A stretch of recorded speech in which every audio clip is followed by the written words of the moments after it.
Saudi আরবের রাজধানী রিয়াদে একটি সোফা কারখানায় ভয়াবহ অগ্নিকাণ্ডের ঘটনায় ১৭ বাংলাদেশি নিহত হয়েছেন। এর মধ্যে নওগাঁর আত্রাই উপজেলার ১৩ জন, নাটোরে ৩ জন এবং রাজশাহীর ১ জন। এ ঘটনায় আহত আরও কয়েকজন হাসপাতালে চিকিৎসাধীন। প্রধান উপার্জনক্ষম ব্যক্তিদের এমন আকস্মিক মৃত্যুতে নিহতের পরিবার ও পুরো এলাকায় চলছে শোকের মাতম।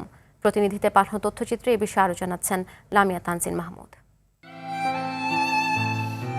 কারখানায় দাহ্য ফোম ও কাপড় থাকায় মুহূর্তে আগুন ছড়িয়ে পড়ে চারদিকে।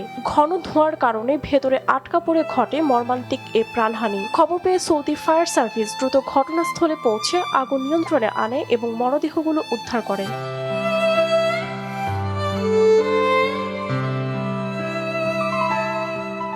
মৃত্যুর খবরে নিহতদের পরিবারে নেমে এসেছে শোকের ছায়া। পরিবারের সচ্ছলতা ফেরাতেই সৌদি আরবে পাড়ি জমিয়েছিলেন দেশের অর্থনীতিতে অবদান রাখা এ রেমিটেন্স যোদ্ধারা।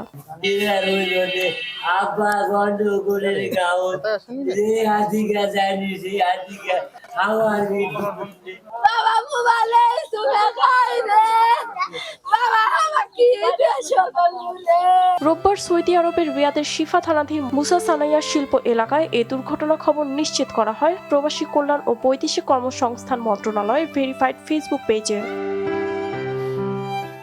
তার বাবা প্রতিবন্ধী এবং তার ছোট ভাইও দৃষ্টি প্রতিবন্ধী। তাদের উপার্জন ক্ষমতা কেই নেই। 2 ভাই ছিল, 2 ভাই মারা গেছে।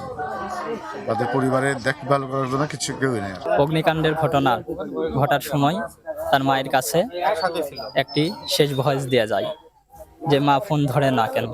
কিস্তির থেকে টাকা তুলে নিয়ে বিদেশে গেছে, ঋণপাতি কিছু শোধ করতে পারেনি। ঋণ শোধ করার জন্য তার বাবা মা এবং তার বোন গার্মেন্টসে কাজ করতো, করে ঋণ শোধ করতে পারেনি। এখনো অনেক ঋণ আছে। সৌদিতে অবস্থিত বাংলাদেশ দূতাবাসের মাধ্যমে দুর্ঘটনাস্থল ও স্থানীয় কর্তৃপক্ষের সঙ্গে সার্বক্ষণিক যোগাযোগ রাখা হচ্ছে। নিহত প্রবাসীদের মরদেহ দ্রুত দেশে ফিরিয়ে আনা এবং তাদের পরিবারের জন্য প্রয়োজনীয় সব ধরনের সহায়তা নিশ্চিতের নির্দেশ দেওয়া হয়েছে সংশ্লিষ্ট কর্মকর্তাদের। লামিয়া তানজিন মাহমুদ, RTV।